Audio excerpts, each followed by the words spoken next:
Voilà votre rendez-vous de l'actualité quotidienne internationale sur CCTV français. Dans le même temps, donc on commence en Turquie. Le Premier ministre turc Ahmed Davutoglu a révélé que le kamikaze impliqué dans l'explosion d'une bombe dans une zone touristique d'Istanbul était un étranger, membre du groupe État islamique. Il s'était rendu en Turquie après avoir traversé la frontière avec la Syrie. Tout de suite, plus de détails. Une forte explosion a secoué le district de Sultanahmet qui est visité par des milliers de touristes chaque jour. 10 personnes ont été tuées et 15 autres blessées. Un représentant du gouvernement turc a confirmé que 9 Allemands figurent parmi les victimes. Le Premier ministre Davutoglu a convoqué une réunion d'urgence avec ses principaux ministres et conseillers. Il a juré que la Turquie trouverait les gens liés au kamikaze et qu'ils seraient punis. Le Premier ministre turc a rappelé que le combat de son pays contre le groupe État islamique allait se poursuivre. L'Allemagne a émis une mise en garde à ses ressortissants, les invitant à éviter de se rendre à Istanbul. Le ministre norvégien des Affaires étrangères a confirmé qu'un de ses ressortissants a été blessé et avait été hospitalisé. Un homme qui dit avoir été témoin de la scène décrit ce qu'il a vu. C'était un attentat suicide. Je suis allé là-bas et je l'ai vu, je suis revenu à l'hôtel. C'était le chaos. Tout le monde courait partout. Les policiers n'ont rien vu venir. Ils étaient affectés, mais en même temps, ils tentaient d'évacuer la zone parce qu'il y avait une possibilité qu'une seconde bombe puisse exploser. La place a été complètement évacuée. À l'occasion d'une conversation par téléphone, le Premier ministre turc Ahmet Davutoglu a présenté ses condoléances à la chancelière allemande Angela Merkel. D'après Davutoglu, sur les 10 personnes tuées, la plupart sont de nationalité allemande. Le Premier ministre promet que la Turquie partagera le plus tôt possible les détails de l'investigation sur cette explosion.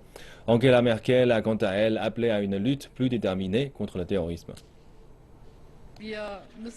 Nous devons constater qu'Istanbul a été frappé, Paris a été frappé, la Tunisie a été frappée et Ankara a également été frappée. Aujourd'hui, le terrorisme international a montré une fois de plus son visage criminel. Au-delà de la peine que nous ressentons aujourd'hui, il est clair que nous devons agir de façon décisive contre le terrorisme. Une nouvelle vient des États-Unis. 10 marins américains ont été arrêtés mardi sur l'île de Farsi dans le Golfe par l'armée iranienne qui a saisi 2 navires de la marine américaine. On ignore encore si les marins américains à bord d'un des 2 petits bateaux se sont perdus en entrant dans les eaux territoriales iraniennes avant qu'ils ne soient capturés, ont indiqué des responsables du Pentagone cités par NBC News. Les marins effectuaient un entraînement aux alentours de midi quand leur bateau a eu un problème mécanique et est parti à la dérive dans les eaux revendiquées par Téhéran et ont été arrêtés par les gardes-côtes iraniens. Le secrétaire d'État américain John Kerry a été en contact téléphonique avec les responsables iraniens en vue d'obtenir la libération des marins américains. Et toujours aux États-Unis, la Chambre des représentants américains a adopté une législation visant à imposer des sanctions contre la République populaire démocratique de Corée en réponse à son essai nucléaire. Il est indiqué que la mesure invitera le président américain à prendre des sanctions contre ceux qui s'engagent dans des transactions avec la RBDC. Les transactions interdites comprennent les armes de destruction massive, les armes, les objets de luxe, le blanchiment d'argent, la contrefaçon et les violations des droits de l'homme. La législation donne également au président l'autorité de sanctionner quiconque s'engagerait dans des transactions financières qui supporteraient les activités interdites de la RBDC et le développement de son industrie Internet menaçante. Le Sénat américain doit également se prononcer sur une législation similaire dans les prochaines semaines. La Cour suprême des Philippines s'est finalement prononcée sur la légalité de l'accord de défense avec les États-Unis signé en 2014 après l'avoir écarté à 2 reprises. Le vote final a enfin obtenu une écrasante majorité de oui. Voyons ce que cela signifie pour les pays et la région. Il s'agit de l'un de ces ports de transit. Ici, le USS Texas, un sous-marin d'attaque marine, est le 3e sous-marin américain à se mettre à quai à Subic Bay, au nord de la capitale philippine de Manille, au cours des 5 derniers mois. Dernièrement, les navires de la marine américaine ont effectué de fréquents arrêts dans le pays et davantage de soldats américains ont participé à des exercices conjoints bien plus que précédemment. Et cela, tout comme le destin de l'accord de coopération sur la défense améliorée ou EDCA, signé entre les Philippines et les États-Unis en 2014, était dans les limbes. Jusqu'à ce mardi, où la Haute Cour des Philippines a statué sur sa légalité.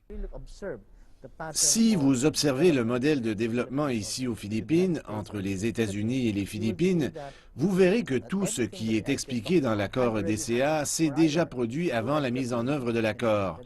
Le DCA va intervenir pour légaliser tout ce qui se passe ici. Et cette base légale est devenue officielle mardi quand la Cour suprême a déclaré qu'il n'était pas besoin de l'approbation du Sénat. Si un accord entre en vigueur aux Philippines par la voie présidentielle sans être le premier accord établi, cela met simplement en œuvre l'accord existant et donc il n'a pas besoin d'être un traité. Il peut s'agir d'un accord exécutif, ce que la Cour a décidé. Toute expansion de la présence militaire américaine aux Philippines pourrait signifier davantage pour les soldats américains et actifs partout dans le pays. Mais en tant qu'ancienne base militaire américaine, Sepik Bay est l'une des options les plus viables. Elle se trouve aussi en face de la mer de Chine méridionale. Le différend territorial en mer de Chine méridionale est considéré comme l'une des forces poussant les Philippines et les États-Unis à forger des liens militaires étroits. Les efforts de la nation insulaire visant à renforcer ses forces armées reposent principalement sur l'aide étrangère, principalement venant des États-Unis. Et malgré cela, des activistes anti-américains ont insisté sur le fait que l'accord ne bénéficie pas au pays et autorise l'établissement illégal de bases. En vertu de l'accord, les États-Unis peuvent occuper et utiliser les installations militaires existantes. Ils peuvent même en construire de nouvelles, des pistes de décollage, de nouveaux ports, de nouveaux bâtiments, tout cela pour un usage militaire. Donc maintenant, si vous ne considérez pas cela comme des installations militaires américaines, alors de quoi s'agit-il? Une présence militaire américaine élargie, c'est ainsi que la surnomment les responsables philippins, et quelque chose qu'ils peuvent désormais officiellement mettre en œuvre sans entrave juridique. Inquiétude en Égypte parmi les élus suite à l'élection d'Ali Abdel Al comme nouveau président du Parlement égyptien. Le désordre et la tension étaient visibles parmi les nouveaux membres du tout nouveau Parlement. Adel El Marouki, notre correspondant, nous en dit plus. Ali Abdel Al est devenu samedi le président du Parlement. L'ancien professeur de droit constitutionnel a fait la majeure partie de sa carrière à l'étranger. Pendant presque 2 décennies, il a été conseiller au palais royal du Koweït. Il est revenu en Égypte au cours des dernières années et est devenu l'un des auteurs principaux de la Constitution de 2014. Aux yeux de nombreux hommes politiques, sa sélection comme président du Parlement est une énigme. Le choix d'Ali Abdel Al comme président du Parlement me paraît étrange. Dans le monde politique, il n'est pas seulement un inconnu, il n'a tout simplement jamais existé. Ali Abdel Al a été nommé par une coalition d'indépendants intitulée Soutenir l'État et connu pour son soutien au président. 3 jours ont passé et les chambres législatives n'ont pas encore commencé à discuter l'ensemble des 340 lois et décrets. Un article constitutionnel oblige le Parlement à les passer en revue au cours des 15 premiers jours du nouveau Parlement. Malheureusement, aussi bien le président élu que le président de transition ont abusé de leur pouvoir législatif et produisent un grand nombre de lois. Pour examiner ces 340 lois convenablement au sein du Parlement et en utilisant des procédures législatives régulières, cela pourrait prendre 10 ans. Ceux qui ont rédigé la Constitution n'avaient pas pensé qu'un président émettrait plus que quelques lois urgentes. La charge législative s'alourdit alors que certaines de ces lois ont déjà suscité beaucoup de controverses. Les membres du Parlement ne devront pas seulement approuver ou rejeter ces lois, on attend aussi d'eux qu'ils proposent des réformes. Nous attendons des lois sur le terrorisme, sur les manifestations, sur le service civil et sur l'investissement. Ces lois devraient créer de la controverse au sein du Parlement et nous espérons que les membres du Parlement qui ont été élus récemment agiront au service du peuple égyptien et non pas seulement au service du gouvernement ou du président. Les premières sessions du Parlement diffusées en direct à la télévision ont déçu beaucoup d'hommes politiques. Les parlementaires ont une telle quantité de travail et si peu de temps disponible que beaucoup craignent qu'ils ne parviennent pas à respecter la date limite et que le pays se trouve confronté à un conflit constitutionnel. Les observateurs internationaux ont commencé à arriver en Ouganda en vue des élections qui se tiendront le mois prochain. L'Union européenne a envoyé une trentaine d'observateurs. Pour le moment, leur arrivée coïncide avec une hausse des inquiétudes concernant des risques de violence lors de ce scrutin. L'élection présidentielle n'aura lieu que dans 5 semaines, mais un premier groupe d'observateurs de l'Union européenne est déjà présent en Ouganda. L'UE a annoncé que ces observateurs vérifieraient avec attention les préparatifs et le déroulement de ces élections. Nous regarderons avec attention s'il y a des problèmes avec le comportement des partisans de certaines autorités de l'État. Nous irons à la rencontre des responsables de district pour leur demander l'état des préparatifs pour les élections et observerons le comportement de la police, de l'armée et toutes les questions importantes liées à la violence pour maintenir le calme lors de ces élections. La semaine dernière, le gouvernement a accusé l'opposition d'avoir formé des groupes ayant provoqué des violences. L'opposition a réfuté ces allégations et a en retour accusé la police d'avoir recruté les personnes pour les harceler, ce que la police a nié. C'est notre responsabilité de nous assurer qu'il n'y ait pas de trouble. La police a un plan pour soutenir la commission électorale. C'est ce que nous faisons depuis que tout le processus a débuté et nous protégeons tous les candidats. 7 candidats sont en lice pour être élus à la tête du pays. Le président en exercice, Yoweri Museveni, fait face à la concurrence de son ancien médecin, Kizza Besigye, et de son ancien Premier ministre, Amama Mbabazi. Le pays organise dans le même temps des élections parlementaires et celles des conseils locaux. L'Union européenne a annoncé qu'elle dépenserait environ 3,5 millions de dollars pour surveiller ces élections. 80 observateurs supplémentaires de l'UE arriveront en Ouganda peu de temps avant la tenue du scrutin afin de renforcer l'équipe déjà présente sur place. Leurs observations seront rendues publiques à l'issue des élections. Vous êtes sur CCTV français, on continue ce journal avec la Chine. Les Nations Unies et le gouvernement chinois ont lancé le plan cadre des Nations Unies pour l'aide au développement en Chine de l'année 2016 à 2020. Le nouveau cadre couvre une période de 5 ans et est en alignement avec le 13e plan quinquennal de la Chine. Il couvre aussi les premières années de l'agenda du développement durable adopté lors de la 70e session de l'Assemblée générale en 2015. Le nouveau plan cadre des Nations Unies pour l'aide au développement offre une orientation et une stratégie claires au système de l'ONU en Chine. Et cela dans le but de soutenir la Chine dans des domaines prioritaires tels que la réduction de la pauvreté, le développement équitable, la promotion d'un environnement durable et l'engagement renforcé sur la scène internationale. Les programmes des Nations Unies pour l'aide au développement ont débuté en 1995 et depuis, la Chine a réalisé d'énormes progrès en matière d'amélioration du niveau de vie. Le nombre de personnes vivant en dessous du seuil de pauvreté a diminué de 440 millions en Chine. Le taux de scolarisation à l'école primaire est constamment au-dessus des 90%. Un fonctionnaire de l'ONU a indiqué que ce programme suscitait des attentes élevées.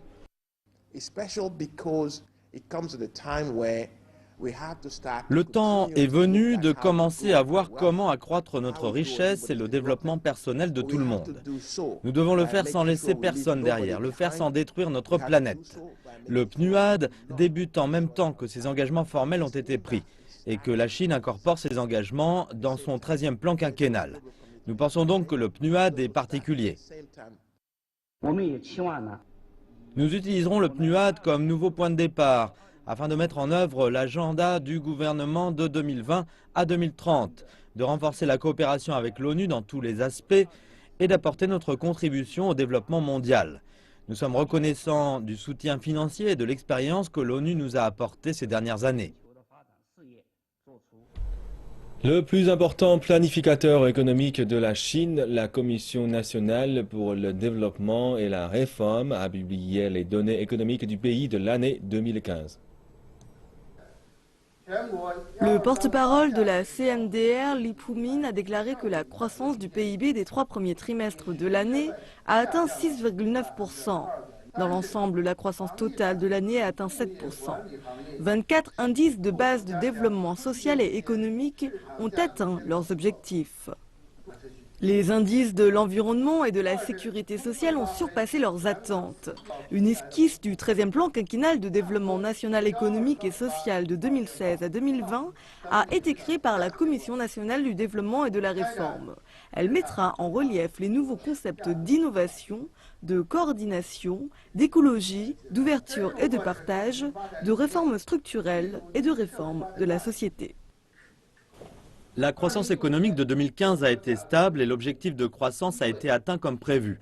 Le développement sera la principale priorité de 2016 grâce aux réformes structurelles, en particulier celles de l'offre et de la demande, et ce en encourageant l'innovation publique, l'entrepreneuriat de masse et d'autres politiques pour consolider les secteurs de faible croissance et cultiver un nouvel avantage compétitif. Même si la Banque centrale tente par tous les moyens de favoriser la stabilité de la monnaie chinoise, les Chinois qui ont beaucoup d'argent sont toujours à la recherche d'alternatives pour faire des placements à l'étranger et réduire les risques pour leurs investissements. De suite, les explications.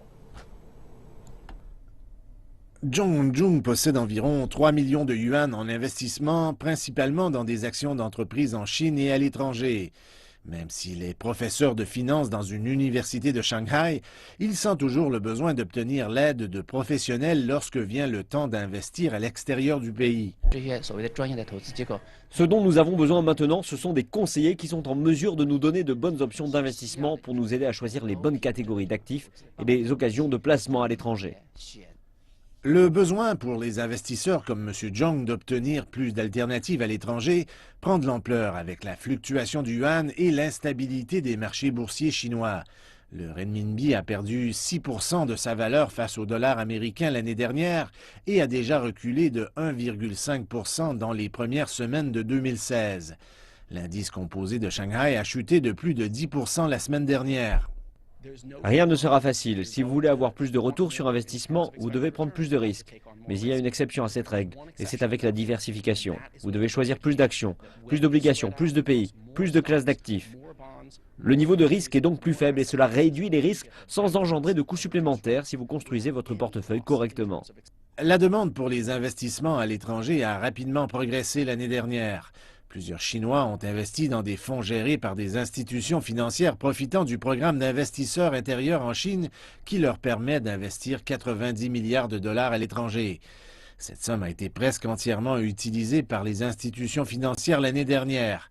Quelques fonds ont dû arrêter de vendre ce produit parce qu'ils avaient atteint leur quota. Les gens qui connaissent bien cette industrie disent que les investissements dans les marchés étrangers qui ne sont pas arrimés au marché chinois peuvent aider les investisseurs à diminuer les risques. Nous pouvons observer que l'économie est entrée dans un nouveau cycle. C'est pour cela que nous recommandons les actifs de la zone euro en raison de la force du dollar américain. La pression déflationniste met un frein sur les marchés en développement. Donc la recommandation est peut-être d'investir dans des obligations américaines à haut rendement. Les investisseurs de la classe moyenne en Chine représentent un marché important pour les institutions financières, en Chine et à l'étranger. Le magazine Forbes China a écrit que depuis la fin de l'année dernière, le pays avait plus de 15 millions de personnes détenant 114 000 milliards de yuan dans des actifs financiers et que ce nombre progresse de presque 8% à chaque année. On termine en Chine, la forte pollution de l'air fait que l'on parle de plus en plus des véhicules électriques. Selon le ministère chinois des Transports, les gaz d'échappement génèrent 31% de la pollution de l'air. C'est pourquoi le gouvernement vient d'annoncer qu'il allait récompenser les villes qui atteindraient les objectifs de vente de véhicules électriques. Zhu Yujie a acheté sa seconde voiture en octobre dernier. Il s'agit d'un véhicule hybride du constructeur chinois BYD. La voiture peut rouler 80 km sans essence. Chaque jour de la semaine, Zhu Yujie fait 20 km pour aller travailler, mais sa voiture a rechargé dans un parking souterrain et la récupère après le travail pour rentrer chez lui.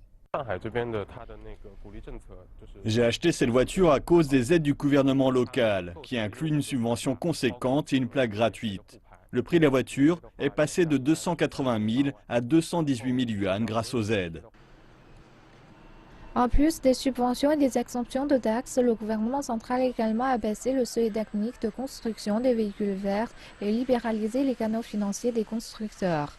Pour le PDG de Danzai, une co-entreprise de BYD et Daimler, ces mesures sont plus que positives. L'expansion du marché des voitures électriques en Chine a aidé à améliorer les techniques de fabrication des principaux composants ainsi que du véhicule dans son ensemble. De nombreux constructeurs automobiles ont lancé des véhicules dotés d'une large autonomie. Ceci signifie que les technologies de stockage se sont améliorées et le gouvernement encourage la montée en gamme de tout le secteur. Je pense que d'ici 3 à 5 ans, la totalité des véhicules électriques auront des performances équivalentes aux voitures à essence en termes de kilométrage, sécurité et fiabilité. En attendant, l'autonomie reste le principal souci des détenteurs et acheteurs potentiels des véhicules électriques en Chine. Le marché est tiré par les aides publiques. Il est donc relativement faible et il est difficile d'installer des stations de chargement, en particulier dans les villes très peuplées telles que Beijing, Shanghai et Guangzhou. L'autre difficulté est la technologie de stockage. La capacité à réduire les coûts n'est pas élevée. Il est difficile d'obtenir des réductions de coûts équivalents aux véhicules à essence. Donc, à l'avenir, le gouvernement va devoir réfléchir à la manière de garantir un niveau de demande minimum au fur et à mesure de la réduction des subventions. La Chine prévoit d'avoir 5 millions de véhicules propres sur ses routes d'ici 2020 dans le cadre des objectifs environnementaux du 13e plan quinquennal. Ceci en ayant une diminution des subventions de l'ordre de 40% sur la même période. Des objectifs ambitieux, mais nécessaires si la Chine veut tenir ses engagements en matière d'environnement. Ce journal est terminé. Merci de l'avoir suivi. À bientôt.